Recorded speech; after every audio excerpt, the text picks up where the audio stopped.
Hello guys, today we are going to discuss a very important poem, Animals. This poem is written by Walt Whitman.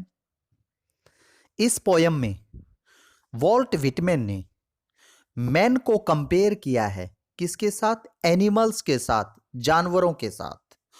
और इसमें पाया है कि जो जानवरों के अंदर गुण होते हैं उन गुणों की कमी किसमें है? ह्यूमन बींग्स में है।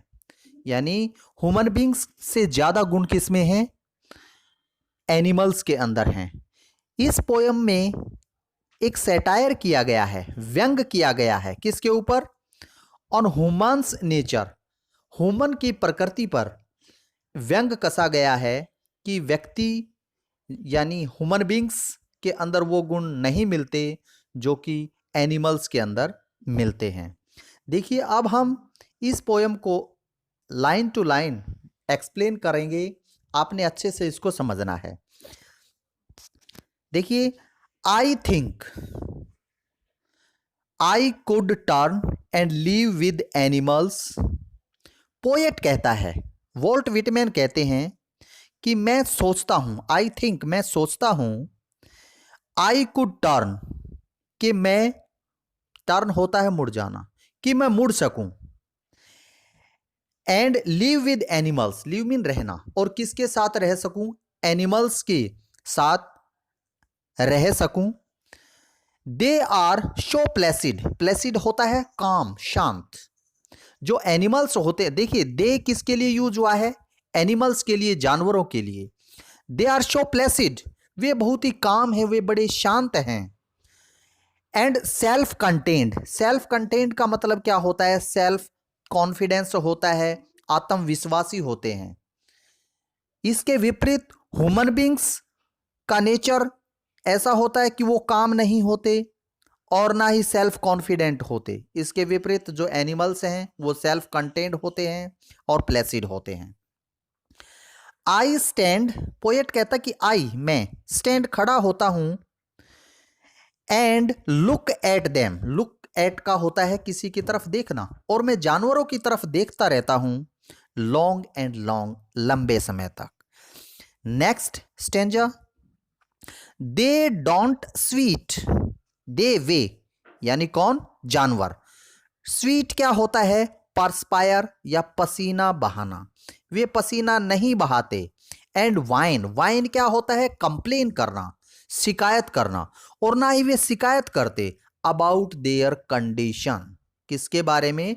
अपनी स्थिति के बारे में। दूसरी तरफ ह्यूमन जो बींग्स होते हैं वो हमेशा क्या करते रहते हैं? एक दूसरे के बारे में हम शिकायत करते रहते हैं, लेकिन ये गुण किस में नहीं होता? ये जानवरों के अंदर नहीं होता। दे डोंट लाई अवेक, दे वे जो जानवर होते हैं, डोंट लाई, लाई होता है लेटना, अवेक मीन जागते हुए, वे जागते हुए लेटे नहीं रहते इन द डार्क, अंधेरे में। And weep for their since, weep होता है रोना, फॉर देयर सिंस, सिंस होता है पाप, और अपने पापों के बदले प्रायश्चित नहीं करते, नहीं रोते।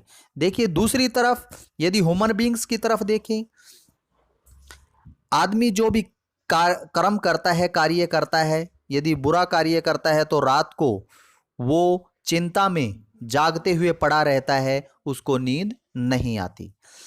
दे don't make me sick,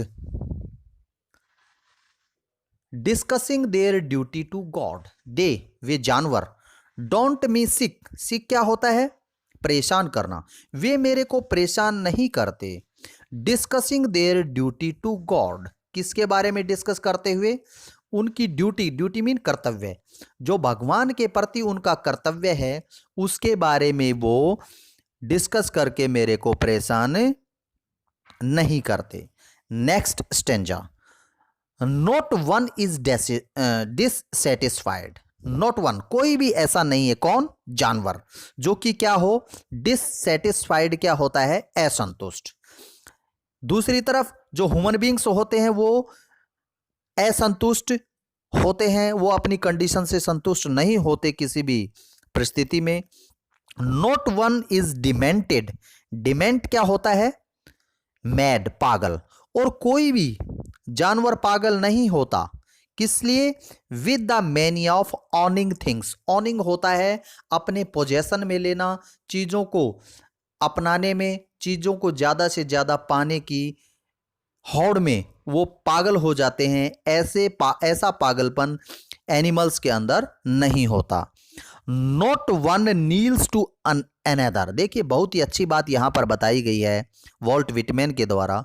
not one, कोई भी ऐसा जानवर नहीं है। नील्स होता है झुकना, किसी के पैरों में पड़ना। टू अनदर, किसी भी दूसरे जानवर के पैरों में वो नहीं पड़ता। Nor to his kind that lived thousands of years ago. Not to his kind, और ना ही उसी के प्रकार का, यानी उसी के वंश का कोई ऐसा जानवर जो कि that lived thousands of years एगो, जो कि कई साल पहले इस धरती पर रहा हो। दूसरी तरफ देखिए, जो ह्यूमन बींग्स हैं वो जो कमजोर होता है उसे जो शक्तिशाली होता है उसके सामने झुकना पड़ता है।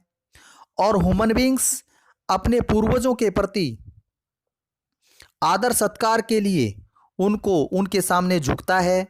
लेकिन जो एनिमल्स होते हैं वो किसी के सामने भी नहीं झुकते। Not one is respectable or unhappy over the whole earth. Not one, ऐसा कोई भी नहीं है इस धरती पर जो कि उन जानवरों के लिए क्या हो, रेस्पेक्टेबल हो, यानी जिसका वो सम्मान करते हो।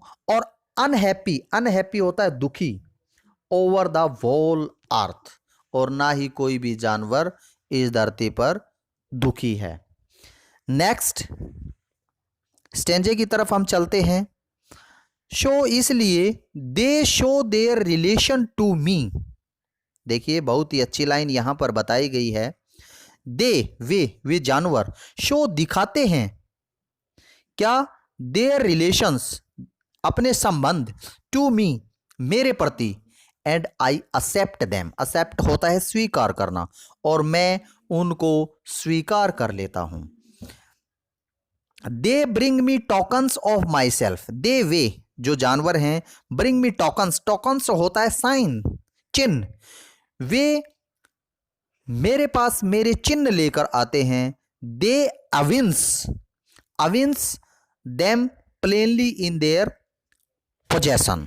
देखिए अविंस का मतलब क्या होता है, रिवील फीलिंग्स, यानी अपनी भावनाओं को बताना।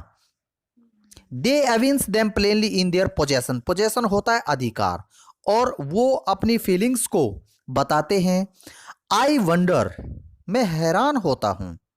Where they get those tokens, where mean कहां से, दे वे जानवर, गेट मीन प्राप्त करना, दोज टोकन्स उनको वो निशानियां जो ह्यूमन बींग्स के अंदर होती हैं उनको वो कहां से प्राप्त हुई।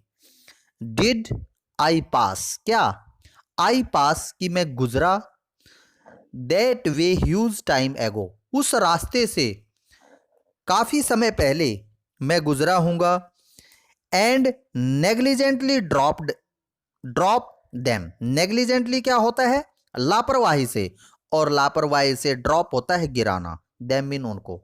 और मैंने अपनी उन निशानियों को, अपने उन गुणों को वहां पर गिरा दिया हो जो कि उसके बाद किसने धारण कर लिए हो, वो एनिमल्स ने उनको अपना लिया हो। तो इस प्रकार से हमने लाइन टू लाइन इस पोयम को डिस्कस किया। उम्मीद है आपको अच्छे से समझ में आई होगी। यदि इसमें आपको कुछ भी कमी लगे तो कमेंट बॉक्स में ज़रूर डालना। Thank you, bye.